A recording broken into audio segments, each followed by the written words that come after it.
हम लोग वेक्टर में देख रहे थे types of vector, unit vector के बारे में हमने डिटेल डिस्कशन आपको किया था लास्ट क्लास में, ठीक है ना।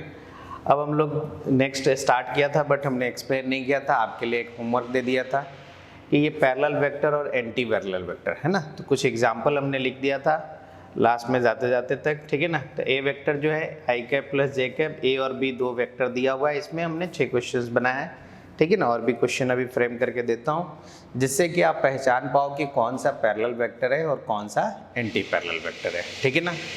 तो फर्स्ट वाले में जो है पैरेलल वेक्टर है या एंटी पैरेलल वेक्टर है, तो कई बार बच्चे यहाँ कंफ्यूज कर देते हैं और कहते हैं कि यहाँ आंसर जो है ये एंटी पैरेलल वेक्टर है क्योंकि यहाँ प्लस है या माइनस है। इस तरीके से आप चेक नहीं करेंगे, ठीक है ना।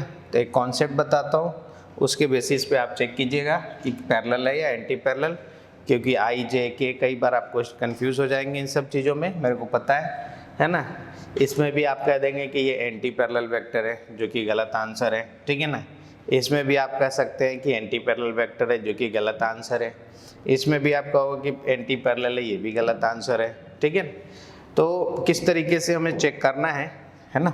तो देखो एक कॉन्सेप्ट जो है नेक्स्ट पेज में बताता हूँ, उसके बाद इसको एक्सप्लेन करते हैं। अगर सपोज मान लो दोस्त आपके पास ए वेक्टर है ना, a1 आई कैप प्लस a2 जे कैप प्लस a3 के कैप। उसी तरीके से अगर आपके पास बी वेक्टर है b1 आई कैप प्लस b2 जे कैप प्लस b3 के कैप, ठीक है ना। तो देखो पैरेलल का तो समझाना आसान है, ठीक है ना। ये भी कॉन्सेप्ट, दोनों की डेफिनेशन क्या होगी, दो वेक्टर पैरेलल तभी कहे जाएंगे जब दोनों के बीच में एंगल 0 होगा, ठीक है ना। उसी को हम लोग पैरेलल बोलेंगे और पैरेलल का साइन होता है ए पैरेलल विथ, है ना, डबल एरो ऊपर की तरफ दे देंगे और बी वेक्टर, तो इसको बोलते हैं ए पैरेलल विथ बी। और पैरेलल होने के लिए दोनों की डायरेक्शन सेम होनी चाहिए, इतना बहुत कॉमन सेंस वाली बात है, इसमें डेफिनेशन लिखने की ज़रूरत नहीं है। एंटी पैरेलल के लिए कंडीशन है एक वेक्टर राइट साइड में है तो दूसरा इसके अपोजिट होगा, यानी कि इन दोनों के बीच में जो है एंगल जो है 180 डिग्री का होना ज़रूरी है, तभी हम लोग कह सकते हैं ये एंटी पैरेलल होगा, ठीक है ना। तो एंटी पैरेलल लिखने का दोस्त क्या तरीका है, एक एरो ऊपर देंगे एक एरो नीचे देंगे ताकि ये स्पष्ट हो जाती है कि इसकी डायरेक्शन जो होगी अपोजिट होगी, इसीलिए इसको हम लोग एंटी पैरेलल बोलते हैं, ठीक है ना। और यहाँ पे डबल एरो दोनों ऊपर दे दिए यानी कि सेम डायरेक्शन को रिप्रेजेंट कर रहा है, इसलिए वो पैरेलल है। तो पैरेलल के लिए 0 डिग्री और एंटी पैरेलल के लिए 180 डिग्री। क्लियर है दोस्त यहाँ तक, ठीक है ना। अब हम बात कर रहे हैं कंडीशन की, क्वेश्चन देखकर हम कैसे हम लोग जज करेंगे कि दोनों पैरेलल है या एंटी पैरेलल है। अगर इफ़, ठीक है ना, आई का रेशियो यानी कि दोनों वेक्टर का आई का रेशियो a1 अपॉन b1, उसी तरीके से j का रेशियो है ना a2 अपॉन b2, उसी तरीके से k का रेशियो a3 अपॉन b3, अगर ये तीनों इक्वल होता है, ठीक है ना, तब ऐसे केस में ये कंडीशन पैरेलल का होगा, यानी कि a पैरेलल विथ b, ठीक है, ये कही जाएगी। अगर इफ i का रेशियो a1 अपॉन b1, अगर ये माइनस आ गया, उसी तरीके से j का रेशियो a2 अपॉन b2, ये माइनस आ गया, उसी तरीके से k का रेशियो a3 अपॉन b3, ये माइनस आ गया।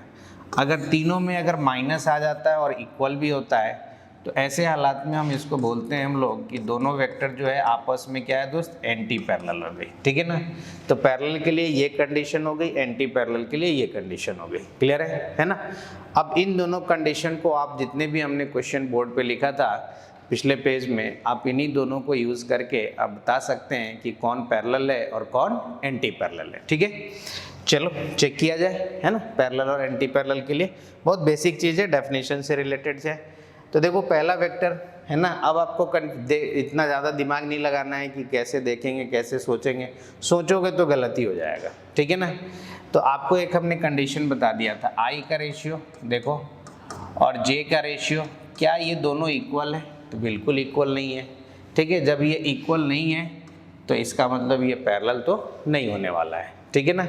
इसका मतलब ए एंड बी पैरेलल नहीं है, ठीक है। अगर कोई पूछता है कि फर्स्ट क्वेश्चन में क्या ये इक्वल वेक्टर है, तो नहीं, ये इक्वल वेक्टर भी नहीं है। इक्वल वेक्टर होने के लिए एक और टाइप से इक्वल वेक्टर, इक्वल वेक्टर होने के लिए भी क्या होना चाहिए, डायरेक्शन सेम होना चाहिए और साथ ही साथ क्या होना चाहिए मैग्नीट्यूड भी सेम होना चाहिए। तो यहाँ मैग्नीट्यूड तो दोनों का सेम है। अगर मैं इसी कॉन्सेप्ट में मैं आपको बताऊँ इक्वल वेक्टर के लिए, तो मॉड ऑफ ए जो है मेरे दोस्त वो √2 है, ये मैं सिखा चुका हूँ। मॉड ऑफ बी भी यहाँ पे √2 है। तो मैग्नीट्यूड तो इक्वल है लेकिन दोनों की डायरेक्शन सेम नहीं है, इसलिए हम कह सकते हैं कि ये इक्वल वेक्टर आपस में नहीं है, यानी कि ये पैरेलल भी नहीं है और ये A not equal to B vector भी है। और अगर कहता है कि ए पैरेलल विथ बी तो ये भी स्टेटमेंट गलत हो जाएगी, ठीक है ना। तो ये फर्स्ट पार्ट का ही आपका आंसर और एक्सप्लेनेशन हो गई। उसी तरीके से आप सभी क्वेश्चन को बना सकते हैं, है ना। नेक्स्ट पार्ट में भी देखते हैं। आई का रेशियो मेरे दोस्त 2/1 और 1/2 जे का रेशियो, क्या ये इक्वल है? नहीं इक्वल है। तो इक्वल नहीं है इसका मतलब ये पैरेलल तो नहीं है, ठीक है। जब पैरेलल ही नहीं है, सॉरी हाँ, ये दोनों ये कंडीशन में लिख रहा हूँ, ये इक्वल नहीं है, तो इसका मतलब ये हुआ कि ये पैरेलल नहीं है, यानी ए और बी पैरेलल नहीं है, तो इक्वल वेक्टर भी नहीं हो सकता। इक्वल वेक्टर नाम से ही स्पष्ट है। अगर आपको कोई कहता है इक्वल वेक्टर का मतलब magnitude and direction both should be same, right. Third question में जो है तो यानी डायरेक्शन यहाँ इक्वल नहीं है, इसलिए इक्वल नहीं है।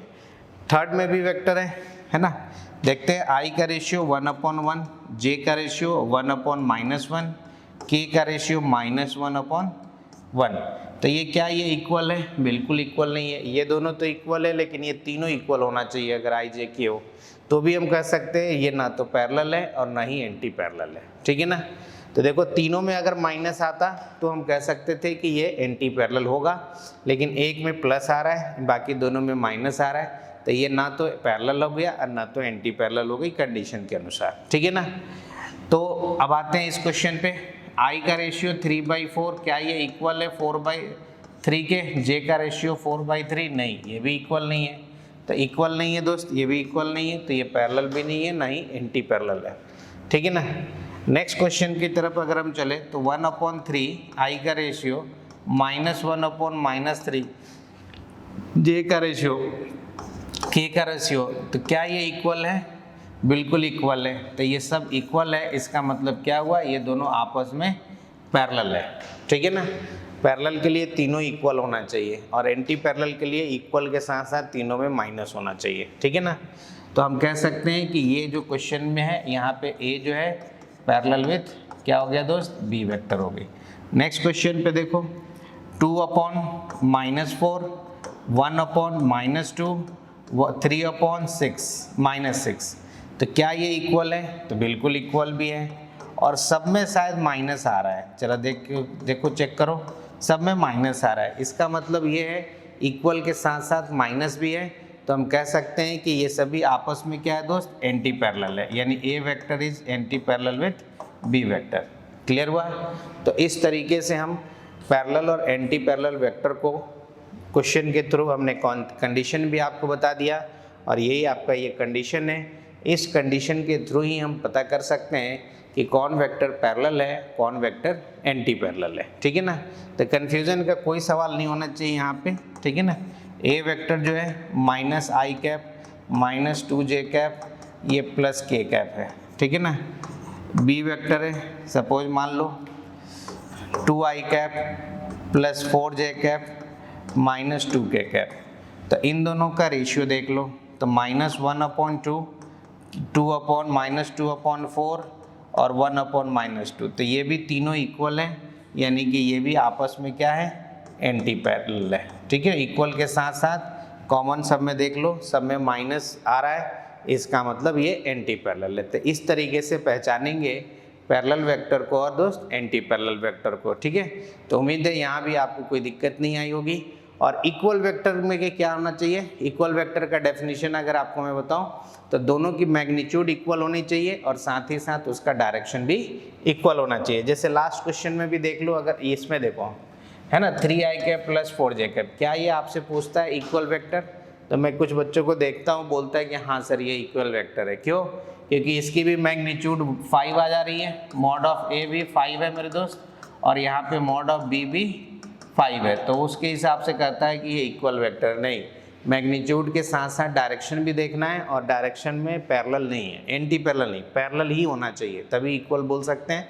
क्योंकि वेक्टर में क्या होता है दोस्त, मैग्नीट्यूड एंड डायरेक्शन दोनों होना चाहिए, तो इक्वल वेक्टर में दोनों। तो इसके लिए हम लोग ये क्वेश्चन पे कह सकते हैं ये इक्वल वेक्टर नहीं है। तो साथ साथ आपका इक्वल वेक्टर भी हमने बता दिया, पैरेलल एंटी पैरेलल बता दिया। इसमें यूनिट वेक्टर जो आपके लिए सबसे ज़्यादा इम्पॉर्टेंट है वो हमने पहले ही बता रखा है। तो इस तरीके से टाइप्स ऑफ वेक्टर में आपका काफ़ी कुछ कंप्लीट हो चुका है, और भी कुछ हैं छोटे छोटी चीज़ें, है ना। तो नेक्स्ट वीडियोज़ में हम लोग देखेंगे कि कैसे इसको वेक्टर को कंप्लीट करेंगे। साथ ही साथ जो बच्चे ऑफलाइन क्लासेस करना चाहते हैं वो कोटा में अगर रह रहे हैं, सेल्फ स्टडी या कोचिंग में पढ़ रहे हैं, है ना, या फिर उनको ज़रूरत ही पड़ेगी। कई बार बच्चे जो होते हैं, है ना, बड़ी कोचिंगों से 2-3 साल करने के बाद उनकी फिज़िक्स काफ़ी कमज़ोर हो रहती है, तो आप फिज़िक्स की क्लासेस ज़रूर करें, है ना। क्योंकि फ़िज़िक्स की क्लासेस आप रेगुलर करते हैं तो कई सारे बेनिफिट्स होते हैं, आपकी एक ग्रुप बनती है एक अच्छी खासी, जो सभी बच्चे जो है फिज़िक्स की तरफ जो है ज़्यादा मेहनत करेंगे, और जिससे कि आपकी फ़िज़िक्स अच्छी हो जाएगी, प्रैक्टिस भी हो जाएगी। तो कोटा में हमारी कई सारी ब्रांचेज हैं, सभी ब्रांच पे आप सेम टीचर हैं, मैं ही पढ़ाऊँगा, ठीक है ना। तो इसलिए आप मेरे नाम से या कोचिंग के नाम से सर्च करें, और सिर्फ आप हमारे यहाँ सब्जेक्ट वाइज कोचिंग है, इंडिविजुअल कोचिंग है। आप यहाँ पे कोई बाउंडेशन नहीं है कि आपको तीनों सब्जेक्ट ही करनी है। आप फिज़िक्स करना चाहते हैं तो सिर्फ फिज़िक्स ही कीजिएगा, ठीक है ना, जिससे कि आप बाकी सब्जेक्ट में आप अच्छे हैं। अगर बायो, केमिस्ट्री, मैथ्स इन सब चीज़ों में आप ज़्यादा अच्छे हैं तो उनको अलग करने से, बायो, केमिस्ट्री, मैथ्स में आप अच्छे हैं तो उनको करने की ज़रूरत नहीं है, जिससे कि आपका टाइम भी सेव होगा, और आप सिर्फ एक एक सब्जेक्ट पे भी, जिस सब्जेक्ट में आप कमज़ोर है उस पर आप प्रेफर कर सकते हैं, ज़्यादा मेहनत करेंगे, ठीक है।